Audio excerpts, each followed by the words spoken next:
नमस्कार दोस्तों, स्वागत है आपका हमारे YouTube चैनल महादेव योगी पर। आज की वीडियो में हम बात करेंगे अनुलोम विलोम प्राणायाम। लगभग 90% लोग गलत तरीके से करते हैं। क्या है इसके कारण और किस प्रकार से उनसे ये गलतियां हो जाती है और किस प्रकार से अनुलोम विलोम प्राणायाम को अगर आप प्रॉपर तरीके से करते हैं तो उसके पूरे बेनिफिट जो है वो आपको मिलने वाले हैं। तो चलिए शुरू करते हैं दोस्तों। प्राणायाम में अनुलोम विलोम प्राणायाम बहुत ही बेस्ट प्राणायाम है। इतना लाभदायक है, इसके कोई साइड इफेक्ट नहीं है। हर कोई कर सकता है, बस इसको सही ढंग से करेंगे तो इतने लाभ है इसके। ये आपके पूरे शरीर को स्वस्थ रखेगा। नर्वस सिस्टम के लिए बेस्ट प्राणायाम है। अच्छी गहरी गाढ़ी नींद के लिए बेस्ट प्राणायाम है। मेमोरी पावर को बढ़ाने के लिए बेस्ट प्राणायाम है। माइंड की एकाग्रता के लिए, पूरा फोकस बनाए रहे इसके लिए बेस्ट प्राणायाम है। नाड़ी तंत्र के लिए, नर्वस सिस्टम के लिए बेस्ट प्राणायाम है। यह आपके डाइजेशन पावर को भी बढ़ाएगा। यह आपके शरीर के एक एक ऑर्गन को एक्टिव करेगा, स्वस्थ रखेगा। आपके शरीर के एक एक सेल के ऊपर इफेक्ट डालने वाला यह प्राणायाम है। हर एक बीमारी में, चाहे ब्लड प्रेशर की प्रॉब्लम हो, कोलेस्ट्रॉल की प्रॉब्लम हो, हर प्रकार की प्रॉब्लम में ये जो प्राणायाम है वह हेल्प करने वाला प्राणायाम है। लेकिन लोग इसको गलत तरीके से करते हैं, इसलिए बेनिफिट नहीं मिलता है। तो गलतियां क्या हो जाती है, देखिए। जब भी आप प्राणायाम करेंगे तो सबसे पहला जो नियम है, आपकी रीढ़ की हड्डी सीधी होना अनिवार्य है। तो आपके बैठने का तरीका जो है वह ठीक होना चाहिए। बहुत सारे लोग इस प्रकार से आलती पालती मारकर बैठ नहीं पाते, या सुखासन, पद्मासन, वज्रासन में बैठ नहीं पाते। तो वे लोग क्या करते हैं कि जबरदस्ती बैठने के चक्कर में फिर पीठ को ऐसे कर देते हैं। ऐसे झुक कर बैठेंगे, कोई तो ऐसे करेगा। तो सबसे पहले तो आपकी स्पाइन जो है वो सीधी होनी जरूरी है। आपकी गर्दन और स्पाइन पूरी तरह से सीधी होनी चाहिए। अगर आप नीचे नहीं बैठ पाते तो कोई बात नहीं, आप चेयर के ऊपर बैठिए। अगर आप ज़्यादा देर तक सीधा नहीं बैठ पाते तो आप दीवार का सपोर्ट लेके बैठिए, लेकिन रीढ़ की हड्डी को सीधा रखिए, इसको बेंड करके नहीं रखना है। दूसरी गलती पे आते हैं।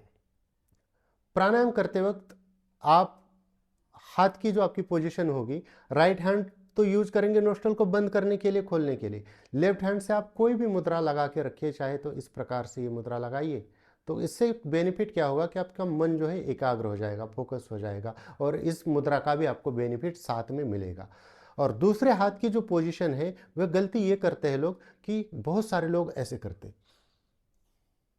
तो ये इंडेक्स फिंगर का यूज करते। तो मैंने कई बार बताया कि इंडेक्स फिंगर जो है ये वात दोष को बढ़ाने वाली उंगली है। हमारा शरीर पंच तत्व से बना, अग्नि, वायु, आकाश, पृथ्वी, जल। तो ये वात तत्व है, वायु तत्व है, तो इसका यूज नहीं करना। इसके अलावा आप किसी का भी कीजिए, इस प्रकार से कर लीजिए, बेस्ट है। या जिनको एक ही उंगली का करना है, ऐसे कर लीजिए या ऐसे कर लीजिए, बस इसको छोड़ के करना है। तो एक इस चीज़ का ध्यान रखना है।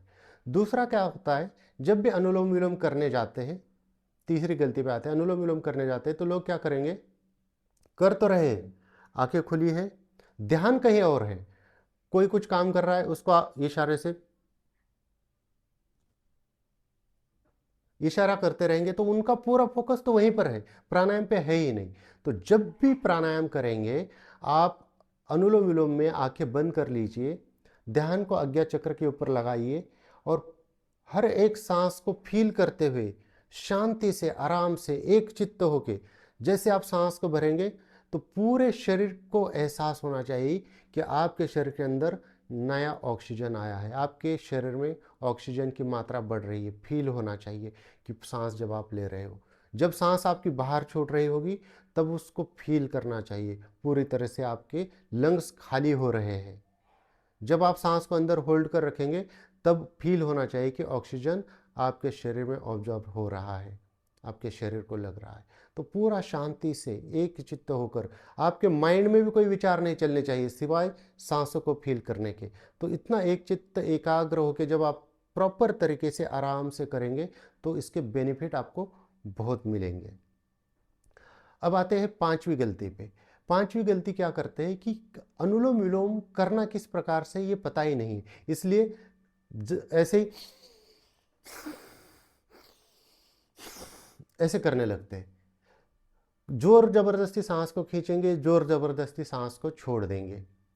अनुलोम विलोम करने का जो प्रॉपर अनुपात है वह है 1, 4 और 2।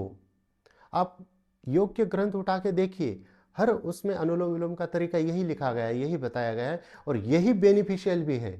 क्योंकि प्राणायाम का मतलब ही होता है प्राणों को आयाम देना, श्वास प्रश्वास की गति का विच्छेद करना है, इसको धीमा करना है।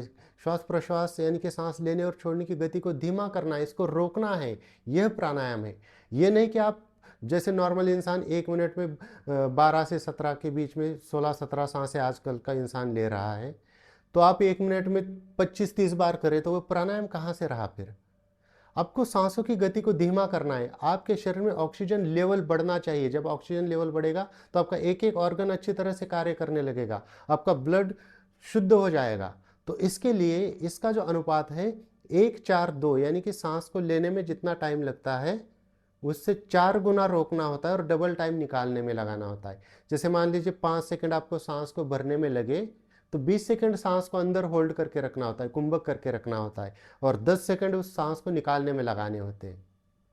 लेकिन बहुत सारे नव अभ्यासी, नए साधक इतना होल्ड नहीं कर पाते, इसलिए हम उनको प्रैक्टिस के लिए स्टार्टिंग में क्या कहते हैं कि आपको सांस को लेने में जितना समय लगता है तो आप यथाशक्ति होल्ड कीजिए, आपके अंदर जितनी भी क्षमता है। क्योंकि ज़बरदस्ती तो इसमें करनी नहीं, योग में किसी प्रकार की ज़बरदस्ती होती नहीं, प्राणायाम में तो ज़बरदस्ती करनी ही नहीं है। तो आप रुक ही न जाए फिर भी ज़बरदस्ती अपने शरीर के साथ नहीं करनी है। तो आप अपनी क्षमता के अनुसार उसको रोक कर रखिए और जब भी सांस को बाहर छोड़ेंगे तो धीरे धीरे धीरे धीरे आराम से डबल टाइम लगाते हुए उसको बाहर छोड़ दीजिए। लेकिन ये किसके लिए है? जो नए साधक है, अभी अभी जिन्होंने प्राणायाम करना स्टार्ट किया है। लेकिन जैसे जैसे उनका अभ्यास बढ़ेगा, अगर वो पूरा फोकस करके इसको करते हैं तो अपने आप ही उनकी सांस होल्ड करने की क्षमता बढ़ेगी और अपने आप ही वो 4 गुना होल्ड कर पाएंगे जितना सांस को लेने में टाइम लगता है। लेकिन अगर आप सालों साल करते जा रहे हो और फिर भी इसी तरह से कर रहे हो, सांस को प्रॉपर कुंभक नहीं कर रहे हो, तो फिर ये तो गलत है। फिर या तो आप गलत तरीके से कर रहे हो या आपको कराने वाला गलत तरीके से करा रहा है। तो आपको पूरा ध्यान देना चाहिए कि क्या मैंने प्राणायाम करना स्टार्ट किया, 15 दिन 1 महीना हो गया, क्या मेरे अंदर इम्प्रूवमेंट आ गई है? अगर नहीं आई है तो क्यों नहीं आई?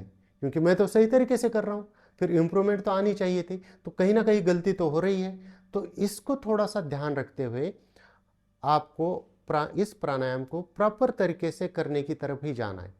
कोई बात नहीं, आपने अभी भी स्टार्ट किया है, आपकी लंग्स वीक है, इतना होल्ड नहीं कर पाते, तो स्टार्टिंग में तो कोई बात नहीं, आप यथाशक्ति होल्ड कीजिए।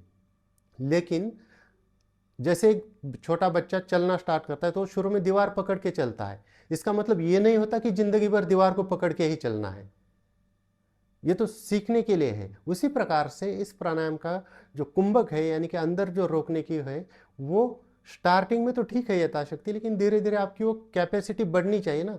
अगर आप प्राणायाम कर रहे हो तो आपके लंग्स की कैपेसिटी इंप्रूव होनी चाहिए, बढ़नी चाहिए, तो आपका होल्ड भी फिर अच्छी तरह से होना चाहिए। तो इसलिए कोशिश कीजिए कि सांस को जब भी अंदर भरेंगे पूर्णतः एकचित्त होके आराम से जब सांस भरेंगे और उसको 4 गुना रोकने की कोशिश करनी है। जब आपका अभ्यास बढ़ जाएगा तो अपने आप होने लगेगा, बस आप कोशिश कीजिए उसको 4 गुना रोकने की और फिर धीरे धीरे धीरे धीरे उसको बाहर छोड़ दीजिए। अगर आप 1 मिनट में 2 या 3 ही राउंड कर पा रहे हैं, अब राउंड कैसे काउंट होगा? जैसे इसकी एक अब छठी गलती देखिए, अनुलोम विलोम की शुरुआत कई सारे लोग जो है राइट साइड से करते हैं और जब बंद करना होता है तो कहीं पर भी छोड़ देते हैं। तो इसको ऐसे नहीं करना है। अनुलोम विलोम की शुरुआत आपके लेफ्ट साइड से होगी, यानी कि पहली सांस जो अंदर भरेंगे, इनहेल करेंगे, वो लेफ्ट साइड से करेंगे।